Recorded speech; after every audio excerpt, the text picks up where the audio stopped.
Hello সবাইকে, good morning.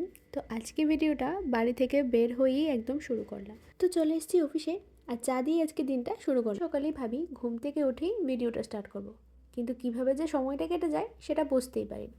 তো চলো, এখন কাজ টাজ হয়ে গেল, এখন লাঞ্চ টাইম। তো আজকের লাঞ্চটা ছিল খুবই সিম্পল, রুটি আর ডাল ছিল। তো চলো, লাঞ্চ তো আমার কমপ্লিট হয়ে গেছে আর এখন বেরিয়ে হয়ে গেছি বাড়ি যাওয়ার জন্য।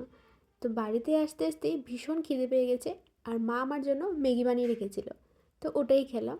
আর আজকে যেহেতু সত্যনারায়ণ ছিল, তো মা আজকে সত্যনারায়ণ পুজো দিচ্ছিল।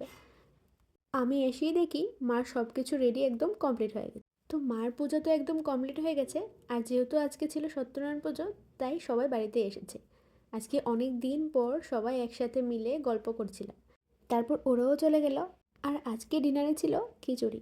তো চলো, আজকে ভিডিওটা এখানে শেষ করছি। দেখা হচ্ছে অন্য ভিডিওতে। Tata, by.